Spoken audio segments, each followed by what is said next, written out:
Do you guys like my jacket? It's from my boyfriend, Leon Kennedy.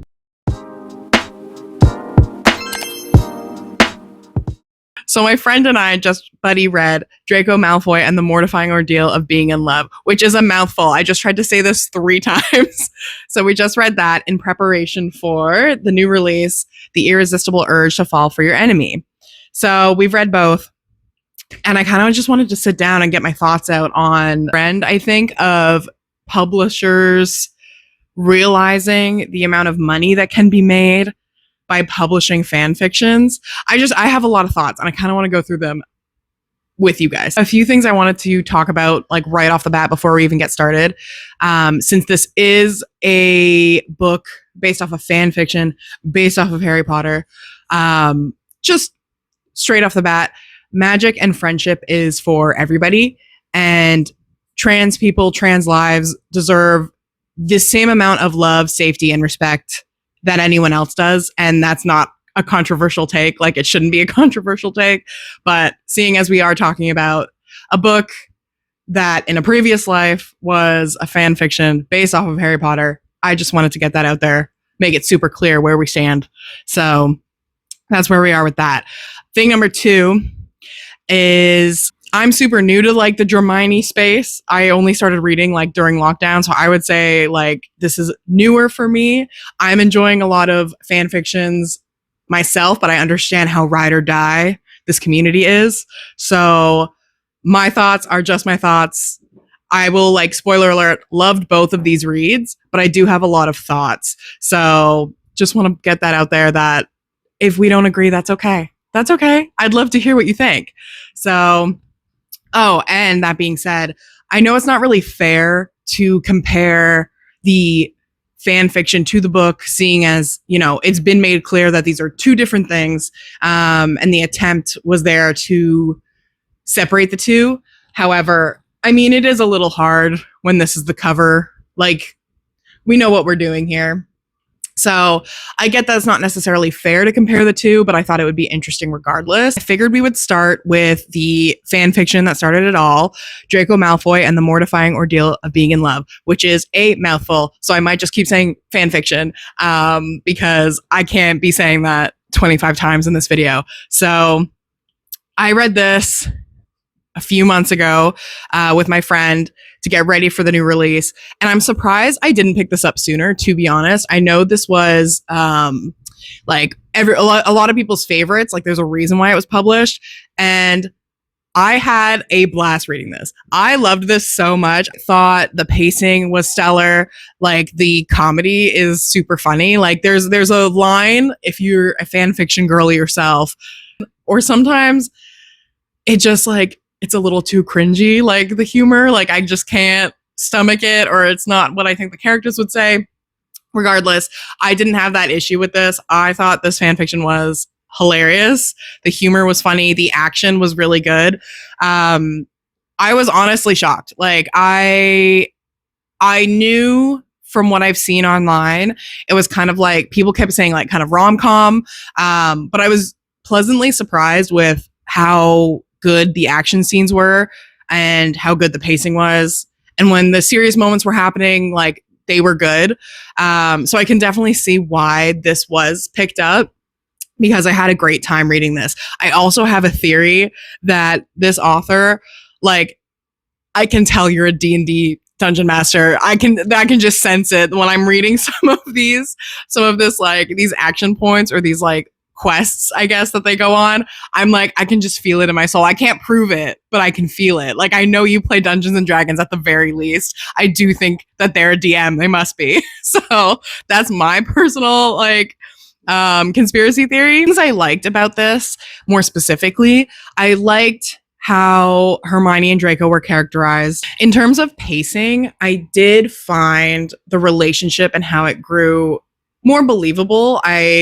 I'm not a huge fan of like insta love, like, you know, we meet each other again and automatically we're in. Like, I did enjoy their relationship developing, and I appreciated that at every chapter in here, the author does make a pretty big statement of, these are my tropes that I like. Like, it's it's very fan fiction.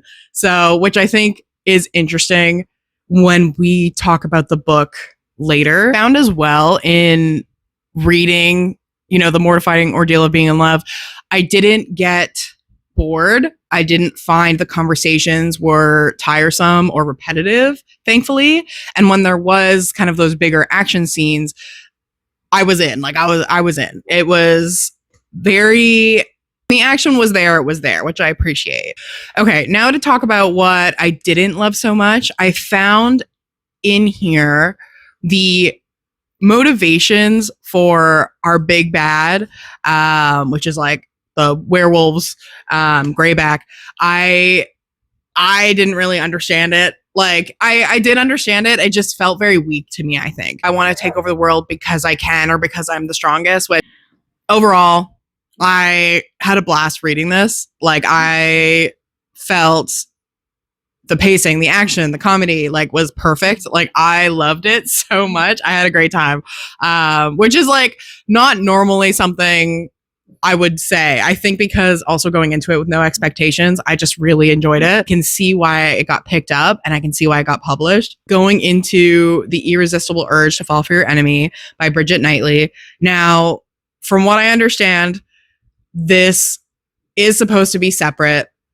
It is a little hard when the characters are Draco and Hermione right on the cover, but I get in terms of art or advertisement, you kind of have to lean into that. That's kind of the whole point of why this was published, because you already have a built-in audience. So I understand that. I do think it's stunning. I normally wouldn't go for this kind of like 2000s black and neon pink look, but I loved it. I was like, yeah, I'm buying that. So I am excited to see what the next one in the series looks like, because this is a duology.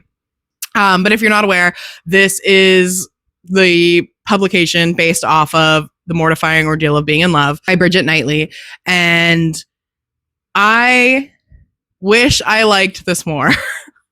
I wish I liked this more than I did. I had high hopes going into it.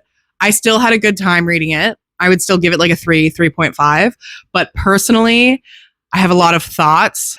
In terms of books published on fanfictions, because it's getting more and more popular now in our mainstream, I feel like there might be a sort of pressure to get things done while the hype train is still there. Like, we're trying not to miss all the hype, the audience for it. So when I first heard about this getting announced, I believe it was like a year ago. It wasn't very long ago. And turning a book around in that amount of time feels very fast to me. Now, I'm not a writer. I'm also like new to the Hermione space. I am a big reader, and I'm not like in the publishing industry. So like, honestly, who cares what I think? I'd like to give the author the benefit of the doubt, because I do think she's a really strong writer.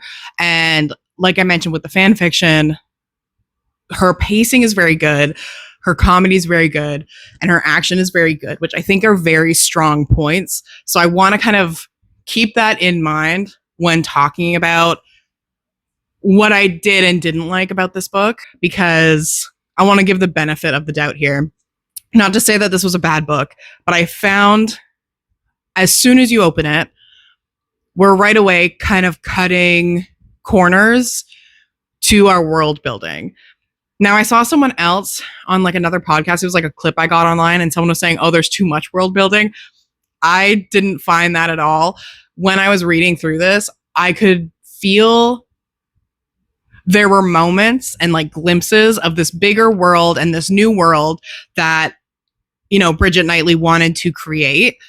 And it was very interesting. But as soon as you open the first page, so like right off the bat, there's a glossary explaining kind of like key points in the magic system or things about the world, which is like, it feels very much like you're telling me and you're not showing me.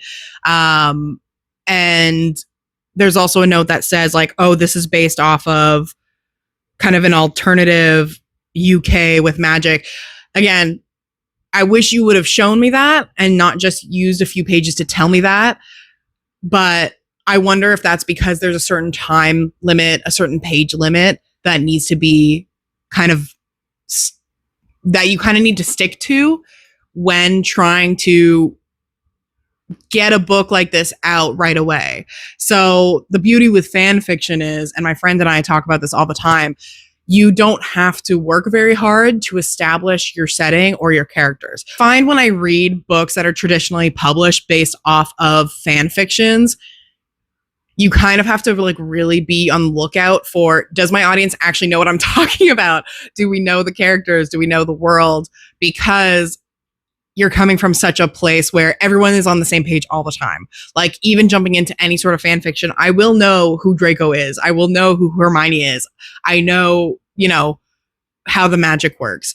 So as soon as I picked up the book and read the first few pages where it was like that glossary and that note, I was like, ooh, immediately like I'm being told what I should be shown, which was a little disappointing.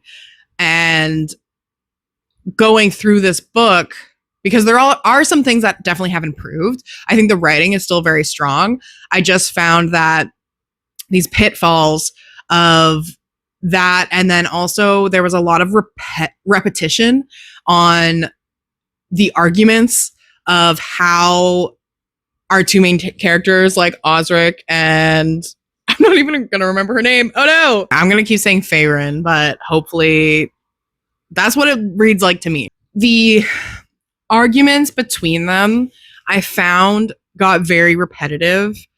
And my friend made a really good point when we did talk about this together. She was saying that as soon as you break down the whole, we're from different factions, and that's why we should hate each other, that kind of doesn't hold a lot of weight.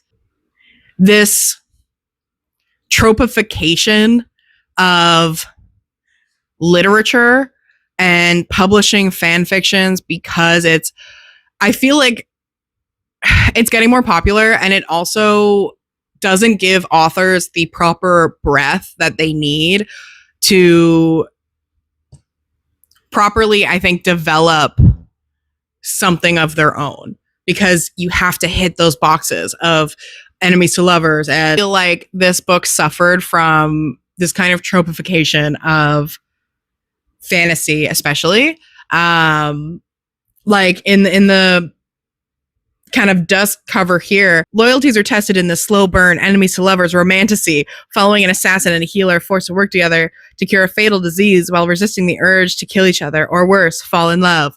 Like immediately I'm thinking I'm one of those dogs that you're pretending to be on the phone for, and you're saying all your favorite words. So it's like a romantasy, enemies to lovers, like no. I get that's the whole point. That's why they picked this fan fiction up, so that they can promote it this way. However, I would hope that you can give me more than that. If people like, hey, if you like that, that is totally fine. I love that for you. I didn't, like I said, I enjoyed the book. I can see it when I'm reading this, that there's this high fantasy world that is trying to break through this enemies to lovers box that it's been put in. Does that make sense? I think that's what I'm trying to say. Like the magic being based off of our nervous system or like physicality, putting magic and biology together is extremely interesting. If my dog doesn't sit down, I swear to God, Preston, I think that's really interesting. And the fact that magic is broken down into factions, love that. My inner, Hunger Games Divergent kid is loving that. So, the whole light and dark paths, like all of that I find is very interesting. So I'm just going to play tug with my dog while I keep going, because I really don't want to keep being interrupted. So yeah, so I say all this because I find it's a trend that's been talked about already. Like I'm definitely not the first, and I won't be the last. And I'm sure this will continue while publishing companies can still make money off of it. And I don't say this to say that Bridget Knightley is like a bad author or that this is a bad book. Like I hope that's not what's coming across. I just feel like maybe due to timeline, or kind of this trope box she might have been put in, this wasn't as strong as I was hoping. So it was still enjoyable. Things like the action is still very good. The things like the banter is still funny. Like there's still funny moments in it. I did find the banter just tiresome at the end of it. Like Bridget Knightley, I'm excited to read this other book. I do want to read the next in the duology. No, I still enjoyed it. I enjoy critiquing the things that I love. So I hope that comes across, because again, I just find it interesting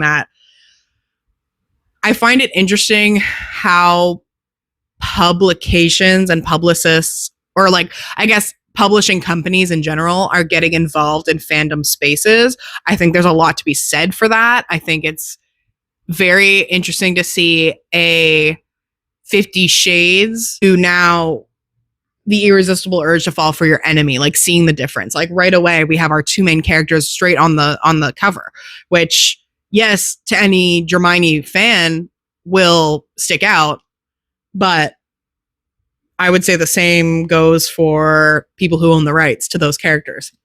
Just something that is interesting. Like it's getting more and more bold. It's getting more and more boiled down to tropes and buzzwords, which makes it easier to sell and makes it easier to garner a following. But that doesn't necessarily give authors the space to be original, I think.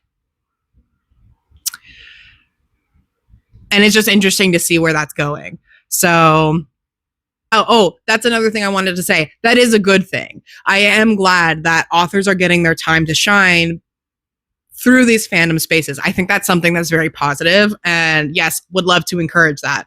I think it's finding that balance of originality and marketability.